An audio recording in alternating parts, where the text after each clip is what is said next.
Hello and welcome to the IBF Education Podcast, where I'll be talking to non-native English language learners about their experiences learning English and about why they chose to learn the English language in the first place.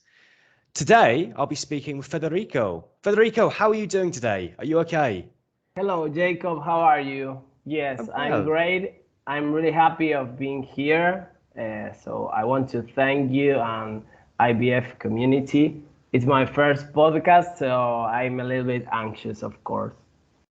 That's absolutely fine. It's the first podcast for everybody, I think, at this point, but it's a good experience for you. It'd Yes. be good to have a fluent conversation in English. Wow, great. So, where are you from, Fede? Well, I'm from Argentina. I was born and raised in the city of Buenos Aires, which is the capital city. So I'm porteño. I'm 100% porteño. And actually, I live in the center of the city. So that's it. I live here in Buenos Aires. Amazing. And for anybody who doesn't know, Porteño is kind of the native people who were born and raised in Buenos Aires. Yeah, that actually in the inside of the country, there is always like a battle between porteños and other provinces. This is something historic of the country, actually. It seems to be the same thing in most countries. It's definitely the case in England. Like you have, those who live in London and those who live outside of London, and it's those two categories. So it's always an interesting dynamic when you're brought up in a city. Yes, but I like the idea of living here, and of course I'm trying to travel around the country and know new places. But I am a really citizen guy. That's awesome. So can you tell me some of your favorite places to visit in Argentina? Oh, well, tough question. Well, you have craziest places in Argentina. You have Cataratas del Iguazú, which is this enormous waterfall. You have a lot of nature there. You could see a great variety of animals and plants. You have also the glacier in the south of the country. You could go also to the north to Jujuy or Salta, where you have great variety of colors in different hills, and it's beautiful. It's really the extension we have and the variety of um, different places to visit and nature, and I don't know, you have cold places, hot places. You have different options to choose. For sure, like the amount of, I think you've literally got every single biome that you can possibly find inside Argentina. It's a pretty special country for that. Well, that reminds me when I traveled some years ago to Europe. I traveled abroad and I met an Australian guy. And when I showed our map in order to show him the variety and the extension of our territory, he was amused because he couldn't believe that we have that large extension that covers. And he told me, but here it's like hotter, here it's colder, and he was really surprised of watching our map. Oh, definitely. It's incredible looking at the maps of Argentina. You can clearly see where all the green areas are, where there's literally nothing, like just pure tundra, um, Arctic ice sheets. It's incredible. You've got everything. Deserts. It's incredible stuff. Yes. So if I was to put you on the spot, what would you say is your favorite place that you have visited Oh, in well, Argentina? Number well, one. yeah, I always joke about I love the country of Mendoza. Actually, Mendoza it's a province, but it's so beautiful and you have so many options to do there that I feel it's like particular country inside our country. So definitely I will say Mendoza, because you have a lot of the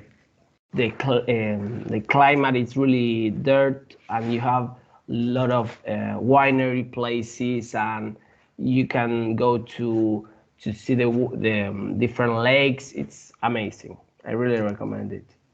Yeah, I've heard the wineries are amazing up there. Yes. As a There, typical English person, that really appeals to me. yeah, and something really interesting is it doesn't matter which time of the year you travel, you will have a lot of tourists from, I don't know, Brazil, from France. You have craziest amount of tourists in the city. So that makes also it more interesting, because you could have this interaction of cultures and experiences being in your own country. That is incredible. That's incredible. Yeah, I've heard, especially in the north, there's a huge amount of diversity when it comes to tourists coming through. I heard the south's more. I heard there's a lot of kind of like Israelis and things that go to the south, and obviously English and those things. But I heard there's a lot of French, a lot of Germans that go to the north also.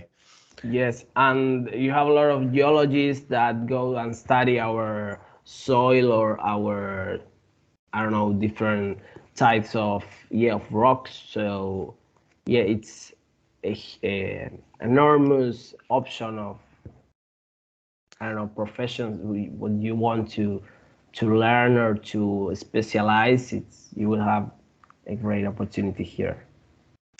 That's awesome. So Fede, I want to start with how you started studying English. How did your English journey begin? Well, I won't lie you. My mother like obliged me and my brothers to study English when we were younger. At the beginning, I hated English because I was I was a kid, and I prefer, I don't know, playing football in the afternoons and studying English. But here in Argentina, or maybe particularly in Buenos Aires, I don't want to be that general, but it's really common for middle class people to try to learn another language and have in English as a second language. People really try to put effort and let their kids to learn another language. At the beginning, as I said, I don't like it because it was really tough and having homework and handouts. I don't know. The method we use here, it's maybe a little bit old school. In order to, we use books and that method that maybe now you have a lot of different options, but by that time I was too young, and it was some years ago, so there wasn't a lot of options. And then I took the first certificate exam when I finished high school, and from a lot of years I didn't practice it at all. I didn't use it in my daily routine, but I have the opportunity to travel abroad, and it was amazing because I needed to use English. I went to London, I went to Amsterdam, to Rome, to Belgium, and I needed to use English. And it was, at the beginning, I felt like Carlitos Tevez because I couldn't speak well, and people don't understand me when I was at the hostels. But then I recovered the fluently by the day where passing. So it was amazing to connect to my roots when I studied English. And I realized at the beginning I was really afraid of how I spoke. I mean, or how my English was, or I was really insecure of how I sound, because you always have, if you are not native, you always have this feeling of not being fluently and here, particularly in Argentina, when they teach you English, they put an extra emphasis in how your spelling or your speaking is. And actually, after these years having the classes with you, I realized that it's not the pronunciation you have. Actually, it's how you could transmit to the other the information, and you try to be clear instead of making an accent and sound more posh. Or so that's 100%. yeah. You're 100% right. Yes, so when I realized that I was capable to communicate, and I don't want to be mean, but when I met people from Turkey, from, I don't know, Indian people, I realized their accents were 10 way more tough than Yeah, like 10 mine. times worse than yours. Yeah. So it was like also, okay, I spell quite well. So that makes me feel more self-confidence. When I came back to Argentina, I realized I need to practice again English, because it was really important. If you want to travel, you want to communicate, it's really important. It's like the world language. So I try to put an effort now that when I came back, when that I'm older, I'm not a kid that hates English anymore. So with the maturity and my decision of practicing it again, I start studying and having English lessons. I can understand why you felt bored though. Do you want to know something interesting though? Is that from what I listen to and from what I see in the world of English, the way that you grew up studying with the handouts, the textbooks, it's exactly the same now. I cannot see a single thing that's changed. I would say that probably there's there's a there's very little that's actually changed since 1948, probably since after World War II. Nothing's changed in terms of language. Maybe there's certain teachers or individuals that are a bit more up to date with the scientific research on language acquisition, but in the mainstream, nothing has changed. It's And exactly the same system. And why do you think it doesn't change? Because it's easier for professors, because they didn't create a new system, because they didn't ask why, or I I what? think I think there's a couple of reasons. The first reason is, well, we've got to establish that the research on language acquisition is incredibly detailed and it's very well studied. And there are studies going back 60, 70 years. And really the major stuff that was really done was done in the 70s and the 80s, particularly with Dr. Stephen Krashen in particular. Um, so we've had the research and we've known about the optimum ways to learn languages for a long, long time. I think the first main issue is that it's because of scientific papers, for one.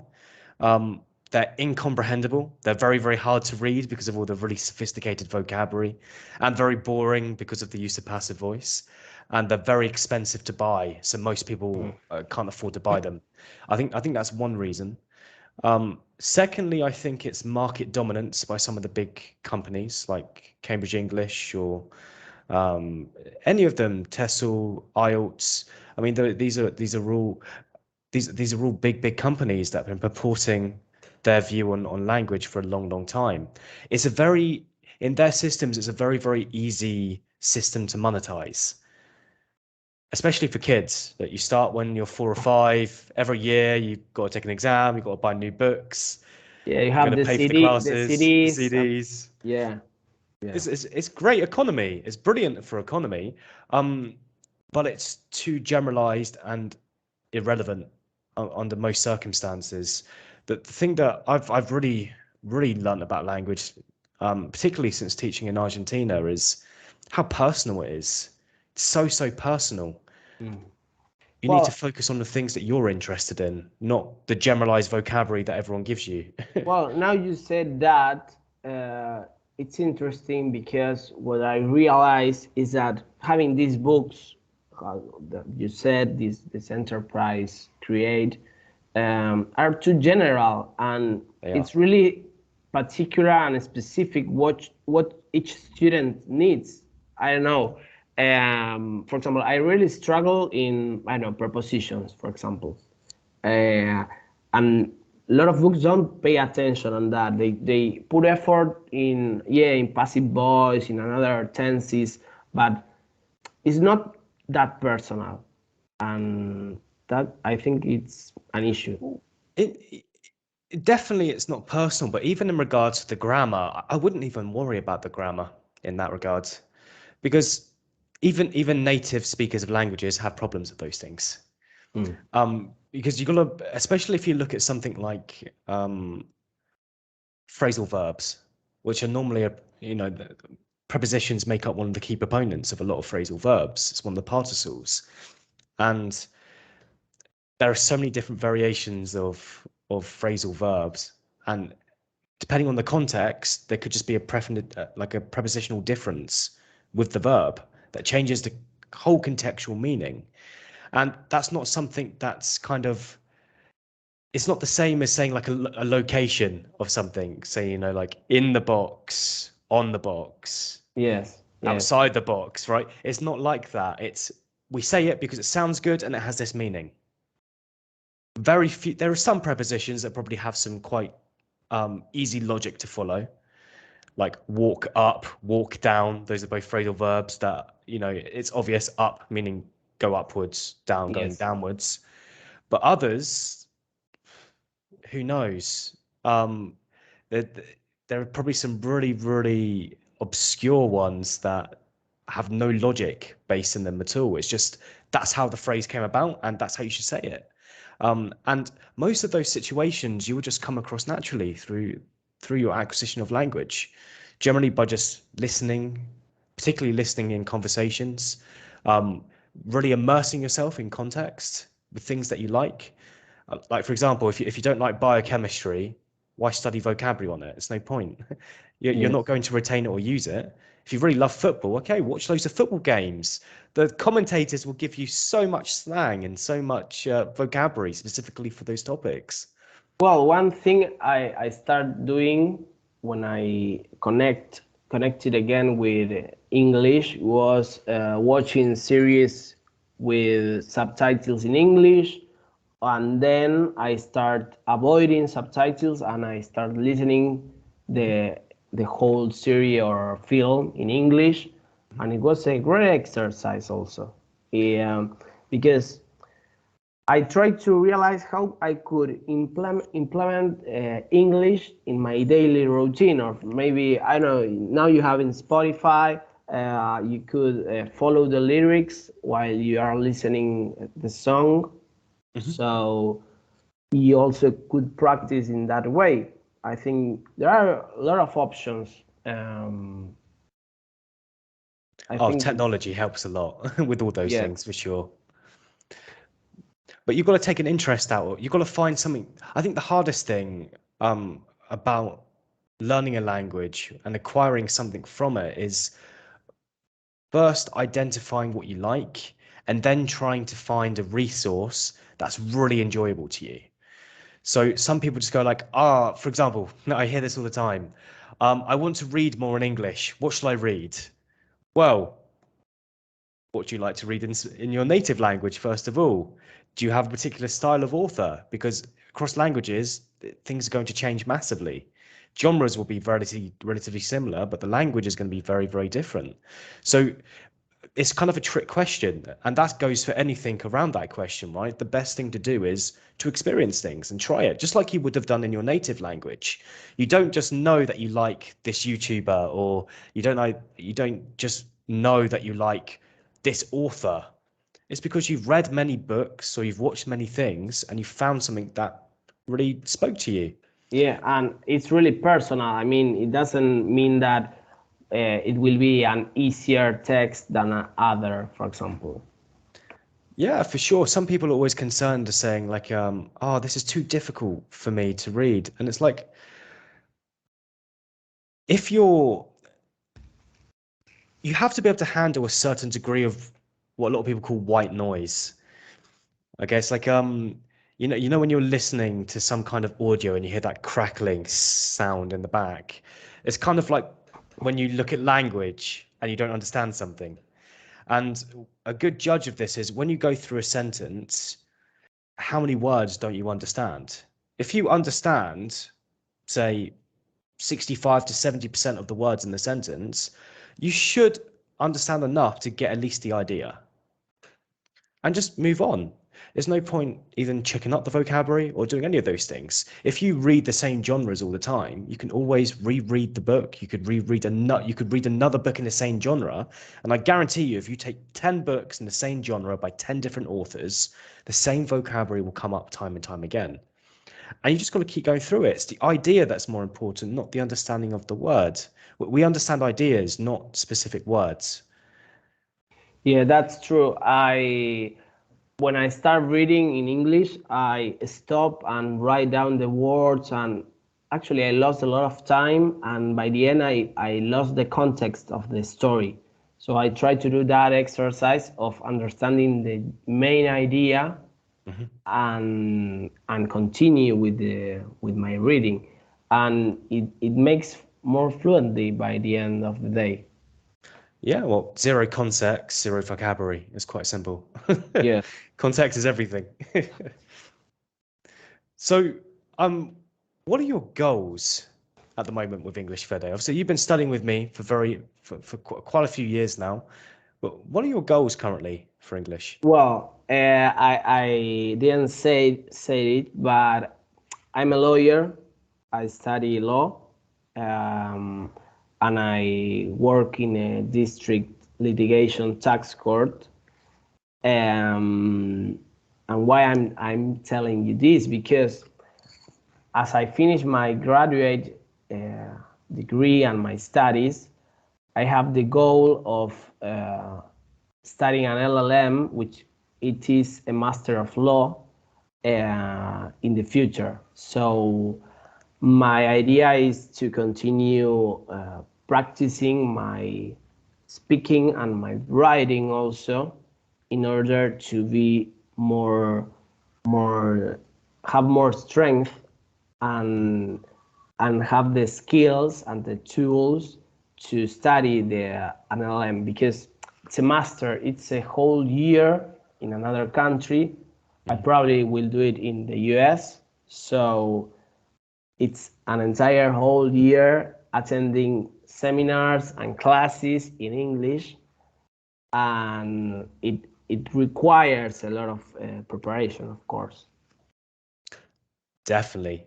And I think it's good to start preparing for some of those things, especially with the writing now. I think the writing is going to be the challenging thing actually when it comes to universities, just because there's particular formats that you've got to write in, and it's good to get acquainted with those formats before you start. Yes, and here when you write in Spanish, you have like this romantic way of writing that Hmm. it came from the Latin, Yeah. and it's really tough to change your mindset and adapt it to another culture, because it's a totally different way of writing in English. Oh yeah, it's We completely make different. long sentences, big paragraph in Spanish, and in English it's much more like short, and the main idea, and if it's shorter, it probably will be better. Yeah, I think you need to use a diversity Mm. of different kind of sentence lengths, but it really depends on what you're trying to say as well. I think Spanish is, for me anyway, this is my experience, but I consider Spanish just to be a series of um, very long comma clauses that eventually has a full stop. So every time I read a sentence in Spanish, it just goes on and Yeah. on, and it's just comma, comma, comma, and I'm like, when does a sentence stop? Well, that's You crazy, can't do that because in English. for me, it's really weird to read a sentence that has a full stop and it's really short, and then continue another short sentence. It's like, why don't you save your I can tell you the answer to that. I know the answer to that. Spanish is a very, very easy language in terms of sounds, so you can keep up the pace for a long period of time before having a full stop. But in English, you can't, because if I keep going and going and going, I literally run out of air because of the different rates of sounds. And you will hear this. You've probably heard me do this before, but as if I get really excited for something or I'm reading something really long that's very poorly punctuated, I'm going to get out of breath at some point, and you're going to hear me go like take a deep breath. Or if I'm really excited by the end of the conversation, you'll hear me panting because it was so intense. It's really, really hard to speak English in really long sentences. You need a lot of. It's really that. I mean, it's not common practice to use a lot of commas. Depending on the sentence, obviously this changes because there's different uses that you could use commas for. But generally speaking, I would say the average sentence is probably a complex sentence. Two clauses, probably one dependent, one independent, and that'll have one comma or even no comma depending on how it's constructed. And it just, because of the pace, I cannot maintain. If, for example, right, if I was to directly translate something from Spanish into English using exactly the same punctuation, I guarantee you that I couldn't complete it in English with your commas. It would be impossible. The sounds would you be too long. you couldn't have the necessary air to finish the. And with the humidity in Buenos Aires, I'd probably pass out. So Well, that's crazy. That different things that it changed the way of writing actually.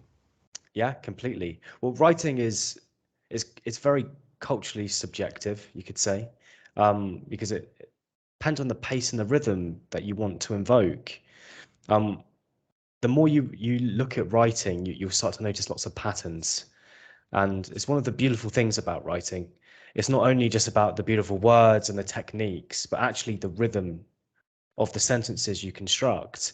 And for example, if you read a thriller novel, say you're reading something by Stephen King, like you can feel the anticipation rise within you. It's not because of the words exactly, and it's not because of some really strange, peculiar structure. It's just the rhythm it's been laid out in. And this is really, really important. Spanish has a very, very short rhythms, right? So if you were going to increase the tension, you're either going to have to go really fast or lots of very small sentences, full stop, right? But in That's English, true. Yes. you can kind of do both at the same time. You could have a mixture of a very, very small, simple clause with something a lot longer that is a bit more comma with more details and information. And the pace is really important for that reason. Really interesting, Jacob. So that's something to look out for when you're reading next time. Think about the pace in which it's written. Yeah. So those are some interesting goals, anyway, Fede. And what would you say is the hardest thing for you when learning English? What's been the hardest thing that you found as you've gone on your learning process? The I I think the spelling of words is really tough because sometimes the way you pronounce them sounds totally different in the way you write them down.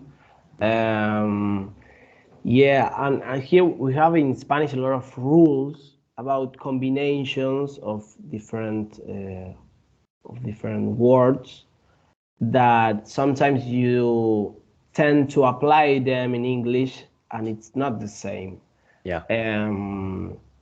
I think that's one of the most difficult things. Yeah, the spelling of words. I think in tenses it's easier actually than Spanish because I remember once we talked about the different tenses we have in Spanish and it was crazy because you have a lot Yeah. of variety and ways of conjugate words. and English, I think it's simpler. Oh, definitely. I would agree. You would say that you have a lot of tenses that are for very specific reasons. And probably it's very rare that that reason even comes up in life. Um, but I think English is simplified in a way that it either makes something specific or generalized. And that's really the two ways to go about it. Simple tenses generally are very specific information, and perfect tenses generally are for very generalized information over a wider period of time, or time's not important at all in that aspect.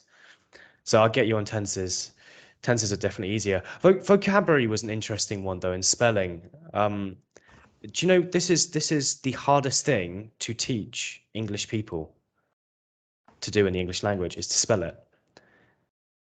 There's so many, honestly, every single day that you're in a job or in a workplace, you will have to correct people on misspelling of different words. Thank God we've got technology that solves this problem, because there's so many words in English that have different meanings, different spellings, but they're pronounced the same. Well, yeah, that's true. The pronunciation also, when sometimes it sounds, I don't know if you have an example. I couldn't Yeah, I'll make I'll that. give I'll give you one. This is a really common one that people get wrong. It's the difference between there, and there. Same pronunciations, right?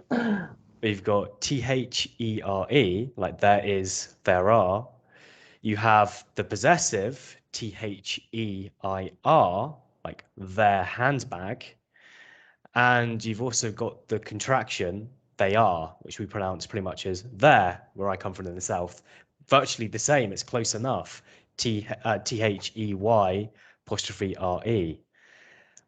All the same pronunciations, but three different spellings.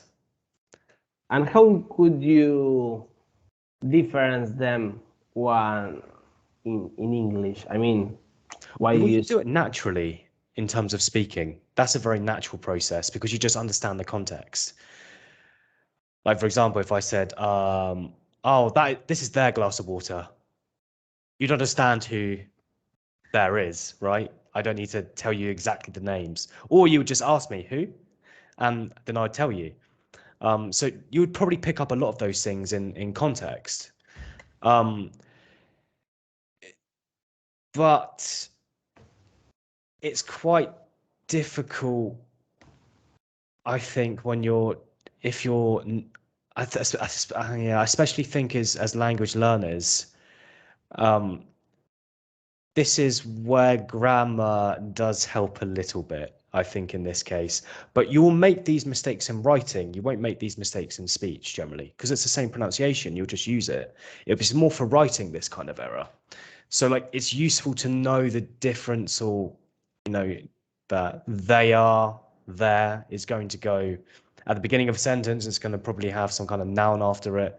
Um, there is an there could be used as an adjective. Their handbag. There is, there are. You're going to quantify something. So it helps to know a little bit about the grammar in that sense for writing, but not for speaking. Grammar is purely for writing. You don't need to know all the rules, but there's little ones that you should watch out for sure. That's one of the ones, mainly because it's one of the big mistakes. But there's a lot of different. No more are coming to my mind off the top of my head, but there's a lot of these in English, like so many. I think there's even some they're four words, four different meanings, but completely the same pronunciation. So yeah, Well, it's really difficult.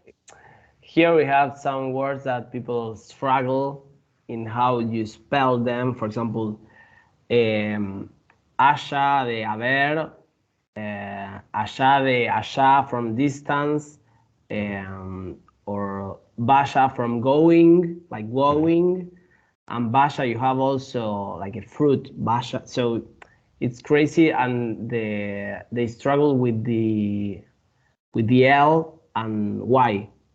Oh yeah, that's an Yeah. interesting one. Yes, that's interesting because of Castellano, the accent. Yeah. Yes, exactly. And it's funny because you find a lot of memes on Instagram joking with this way of writing because some people got confused. Definitely. It's really confusing. But I would say it's something you do learn naturally though. It's not something that you have to be consciously aware of, I don't think. I think it is possible to do completely naturally. I do emphasize though, as you just mentioned with your example in Spanish as well, it's something that's pretty specific to writing. And the more you write, the more you're probably going to use those combinations, the more it's going to naturalize for you. Yeah, and something you said before that it's interesting how technology helps now with the spelling, but I think it has also a bad thing that it's that people they got lazier in order to reinforce their spelling. I mean, nowadays it happens a lot that I don't know when you are using WhatsApp, you forgot accents, punctuation, because the cell phone automatically Yeah. replace them, and then you tend to avoid using them because something like the app do it for you. So it has a side effect at some point.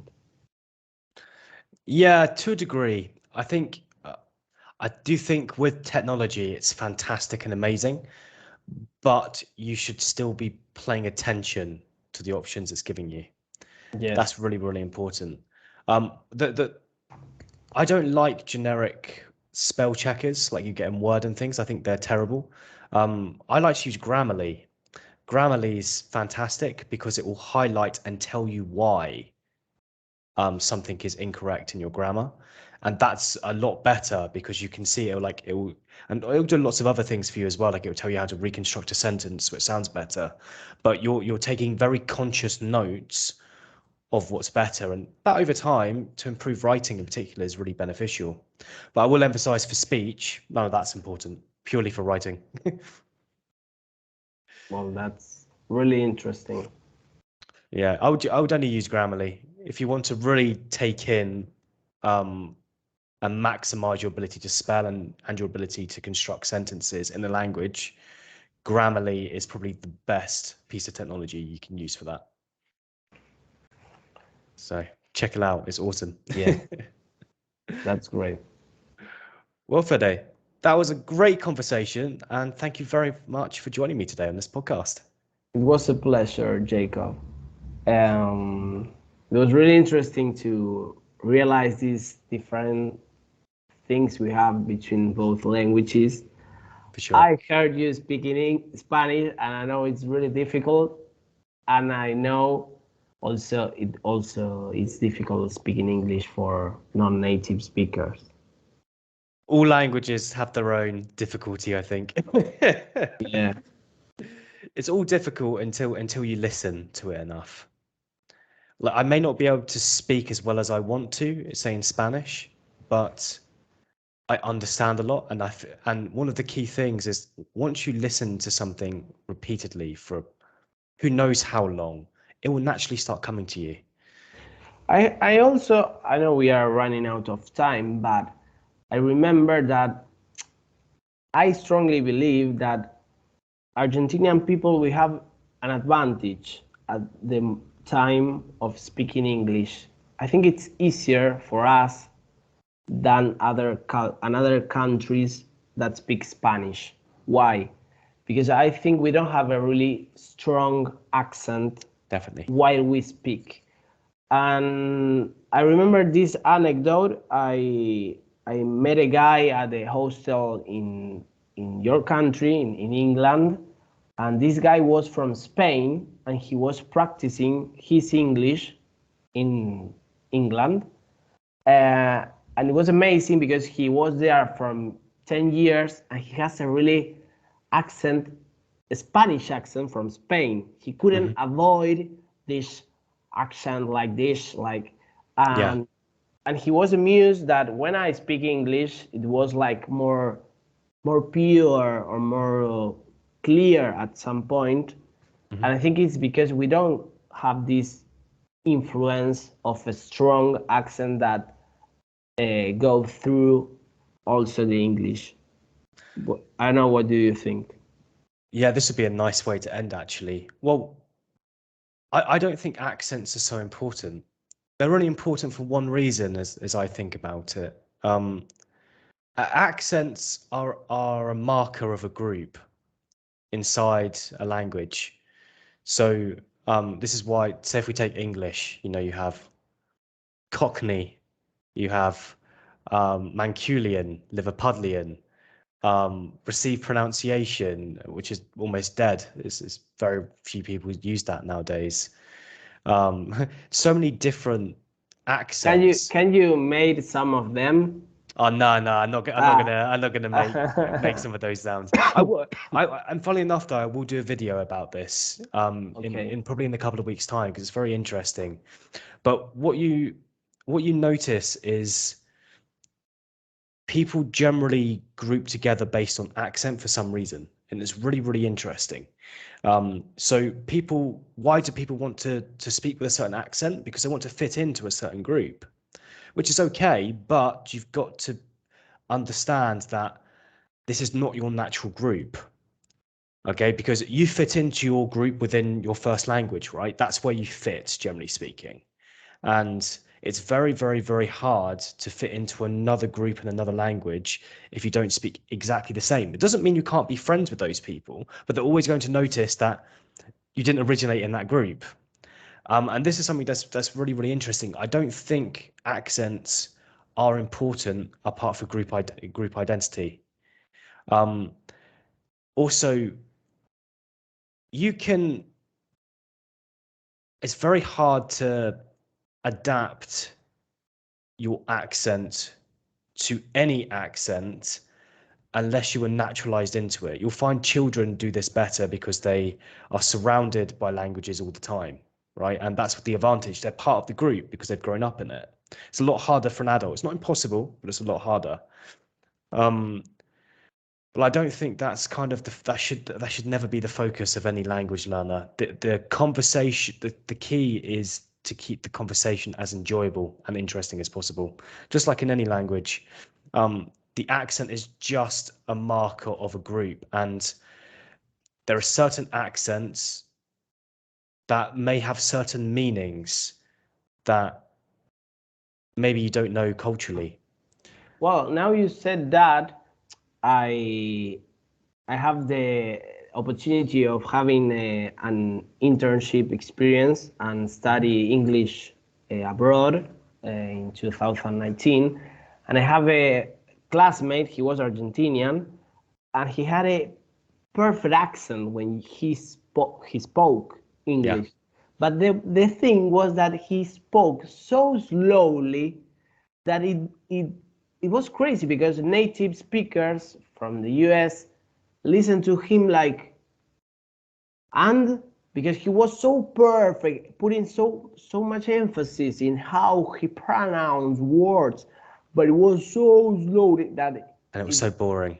yeah, Yeah. yes, Because it's not important. Honestly, the pronunciation should be the thing that you focus the least on of all things. Because if you have a fun personality and you have interesting things to say, people are going to listen to you, and you're always going to be forgiven for mispronunciation. Always. It's not a question. In writing, you won't be forgiven because you're expected to invest more time in writing. But in speaking, you're always forgiven, and people will probably help you out to get the idea. Accents, though, you're trying to be part of a group that you don't quite belong to, and yeah. That's yeah. the issue. I think that we put so much effort in here in order to get a perfect accent, that Mhm. actually it's try to be what you are not, and you Well, you're want. acting. That's how I see it. Yeah. And I have had a lot of people try to use a true received pronunciation, RP English, the and true aristocratic accent, and it's like an, not an insult, but it's a little bit offensive, maybe, as you for you as a native speaker to. well, it doesn't fit Yeah. because it's for a certain. Again, it's because it's almost accents and memberships. All right, so The only people that have received pronunciation in English are very, very old, and probably not many young now because it's dying, rich people. That's the majority. It's the Queen's English for that. It is the top high society of England that's going to speak in that way. So if you go to England and you speak to somebody like that, to an average person on the street, one, they're going to look at you, and if your appearance doesn't match that accent or something doesn't add up, they're not going to trust you. You're not going to have a conversation with them. And you're going to look very, very silly as well because it doesn't add up. You don't fit into that group. And people, this is a natural discrimination that takes place in every single language. It's why when porteños go to the north, people can tell you're from Buenos Aires. It's not a bad thing. It's just, this is the group that you belong to, and that's it. But you should be very careful how you mimic accents because you are acting. That's not natural for you. Stay with your natural accent. Yeah, it's if I start faking a Cordova accent or North accent, it will be offensive at some point. At first, it will be funny and a little bit offensive, of course. And in certain languages, it goes a lot further than that. Think about Italian. Okay, certain mafias have certain accents to tell what kind of mafia they're part of, right? What family they're from. So like it could go a lot deeper than that. So you've got to be very careful with accents. I always say aim there's so many thousands of accents in the world. It's not a focus. You just try to communicate. If you make friends with somebody, say you go to England and you end up living there and you make friends with people, you will start adapting to how they speak naturally over time. You will never be perfect, but you'll find there'll be certain words that will sound very similar just because you're trying to be part of that group and you're going to integrate into that group after long enough time. Well, I think it will be a great exercise. I know we are passing the timetable, but it will be a great exercise for people to understand that it's not that necessary, the faking accent, because when I was a kid, one of the things that makes me hate English was that my classmates, some of my classmates have these great English accents, and I felt I wasn't, I didn't have that kind of accent, and that made me feel more shy, and don't try to interact with my classmate with my teacher because I feel they will mock of my accent, or it was more tough at some point. Yeah, and that's a normal thing to feel, the anxiety effect. But I would say as well, the research is quite clear on this. They don't know the amount of time it takes yet. There's not been enough studies, but it's very, very clear that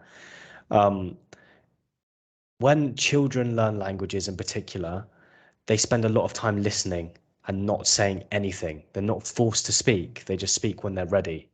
And generally you're ready once you've listened to something enough in so many different contexts that you're just able to produce it. And this is one of the things that a lot of adult learners could use. Don't try to force the language out of you because you're just going to build up the anxiety. You're going to start reverting back to Spanish to try and get this aim of perfection. Don't speak until you're ready. Speaking is an unconscious process. It's happening naturally. Literally, it comes from the same part of the brain that controls your heart rate, walking, breathing, things nobody thinks about breathing unless you're meditating, right? Like it's just a normal thing that you do. So it's something that I think is probably one of the most important things that adults need to realize in particular is you don't have to speak and force yourself to speak. For confidence to get ideas out, eventually it's probably a good idea. But first of all, give yourself enough time to listen and engage and start to feel comfortable in that environment. Reduce that anxiety. You're going to pick up so much more and be able to use it.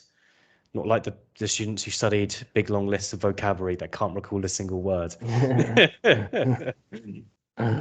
Okay.